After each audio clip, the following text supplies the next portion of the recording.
अस्सलाम वालेकुम स्टूडेंट्स, मैं हूं आपका टीचर शकील अहमद और आप देख रहे हैं डिजिटेक एजुकेशन पीके। और आज के इस लेक्चर में हम ELTR 343 इंडस्ट्रियल इलेक्ट्रॉनिक्स में जो कि हमारा डिस्प्लेसमेंट ट्रांसड्यूसर्स के हवाले से टॉपिक चल रहा था, उसी में आज हम आखिरी ट्रांसड्यूसर डिस्प्लेसमेंट का जो है LVDT ट्रांसड्यूसर उसको डिस्कस करेंगे। उसकी कंस्ट्रक्शन, वर्किंग और उसकी एप्लीकेशंस के हवाले से बात करेंगे। तो सबसे पहले हम differential linear variable differential transformer जो है उसके बाद उसको देख लें कि ये क्या होता है। लीनियर वेरिएबल डिफरेंशियल ट्रांसफार्मर एक पैसिव इंडक्टिव ट्रांसड्यूसर है जो कि हमें आउटपुट पे वोल्टेज प्रोवाइड करता है जब उससे किसी चीज़ को मेजर किया जाता है। ख़ास तौर पे हम वोल्टेज ही उसके प्राइमरी पे भी प्रोवाइड करते हैं। इसी तरह यहाँ पे इसकी कंस्ट्रक्शन को देखें तो कंस्ट्रक्शन में भी हमारे पास एक प्राइमरी, जैसा कि यहाँ पे आप देख रहे हैं, ये हमारे पास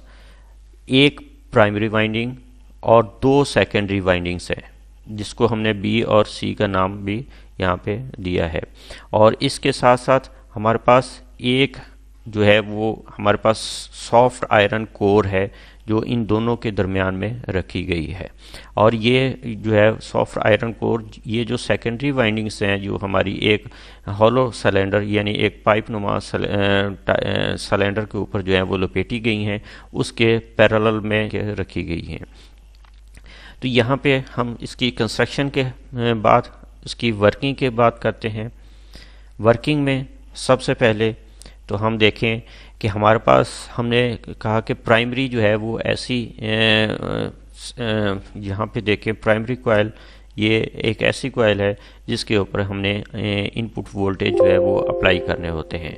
जब हम इसके ऊपर इनपुट वोल्टेज अप्लाई करते हैं तो यहाँ पे हमें आउटपुट पे दो किस्म के आउटपुट वोल्टेज हासिल होते हैं। जो एक सेकेंडरी कॉइल B के ऊपर जो हासिल होते हैं उसको हम VB वोल्टेज कहते हैं, और जो सेकेंडरी कॉइल C के ऊपर हासिल होते हैं उसको हम VC का नाम देते हैं। यानी VB और VC दो किस्म के वोल्टेज आउटपुट पे हमें हासिल होंगे, और इन दोनों वोल्टेजेस को अगर दोनों आउटपुट जो है हमारे पास इनको देखें तो इनका डिफरेंस जो है वो हमारे पास नेट रिज़ल्ट या आउटपुट जो है वो हमें मिलेगी। यहाँ पे हम देखें कि जब हम कहते हैं कि when the core is at null position, यानी कि कोर जो है वो नल पोजीशन पे हो, या यूं कह लें कि दोनों के दरमियान में सेंटर में बिल्कुल ना ऊपर ना नीचे, इसको हम नल पोजीशन कहते हैं। और इस पोजीशन पे जब होती है हमारी कोर जो है तो उस वक्त हमें आउटपुट पे जो है वो वोल्टेजेस जो हैं वो ज़ीरो हासिल होते हैं। यानी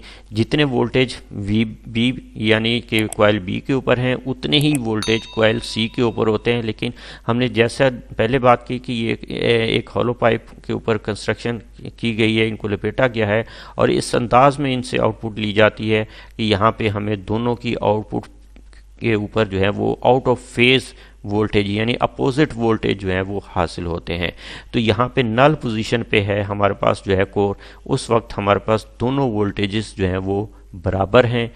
इस वजह से आउटपुट जो है वो हमें ज़ीरो हासिल होती है। इसी तरह अगर हम देखें कि हमारे पास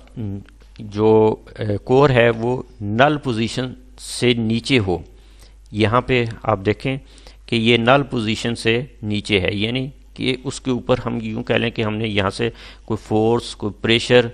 अप्लाई किया हुआ है, कोई डिस्प्लेसमेंट जो है यहाँ से इसको दी गई है। तो इस वजह से ये कोर जो है वो अपनी एक्चुअल पोजीशन जो कि नल पोजीशन थी उससे नीचे आ गई, बिलो द नल पोजीशन। अब इस सूरत में हमारे पास जब ये बिलो द नल पोजीशन है और यहाँ पे भी आप देखें कि ये कोर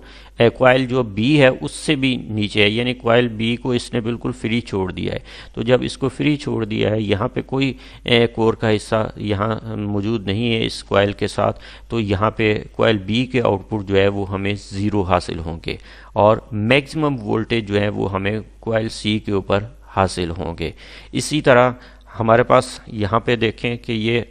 एक फार्मूला जो हम कह लें कि वी आउट का है वो हमारे पास यही बनेगा, V C minus V B is equal to V C, यानी क्योंकि वी बी तो हमारे पास वैसे ही ज़ीरो हैं तो इस वजह से जो वोल्टेज हैं होंगे वो वी सी के बराबर ही हमें हासिल होंगे। इसके बाद हम देखें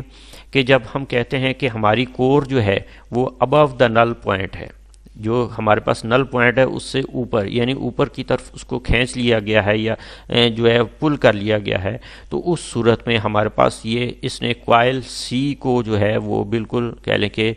छोड़ दिया है, यहाँ पे कोई इसका कांटेक्ट नहीं है। तो इस सूरत में हमारे पास जो है कॉइल सी के ऊपर ज़ीरो वोल्टेज जो है वो हासिल होंगे और कॉइल बी के ऊपर जो है वो मैक्सिमम वोल्टेज हासिल होंगे, जैसा कि यहाँ पे हमें इक्वेशन से भी जाहिर होता है कि V B minus V C is equal to V B, यानी वी सी हमारे पास ज़ीरो हैं तो जो आउटपुट वोल्टेज होंगे वो टोटल ही वी बी के ऊपर हमें हासिल होंगे। और इसी तरह हम इसकी एप्लीकेशंस की तरफ चलें तो इसको हम दो तरह से जो है वो यूज़ कर सकते हैं एलवीडीटी को, एक मेन ट्रांसड्यूसर के तौर पर और दूसरा आप सेकेंडरी ट्रांसड्यूसर के तौर पे भी इस्तेमाल कर सकते हैं। तो जब मेन के तौर पे इस्तेमाल करते हैं तो हम इससे डिस्प्लेसमेंट जो जिसकी रेंज जो है वो फ्रैक्शन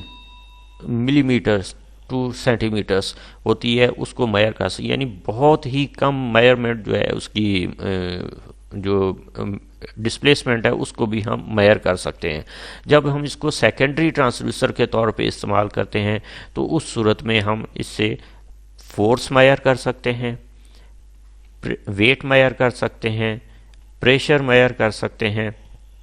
और इसके अलावा बहुत सारी दूसरी इंडस्ट्रियल और साइंटिफिक एप्लीकेशंस हैं जहां पे हम एलवीडीटी को इस्तेमाल कर सकते हैं। लीनियर वेरिएबल डिफरेंशियल ट्रांसफार्मर का बहुत ज़्यादा इस्तेमाल किया जाता है। तो इसके साथ साथ हमारा ये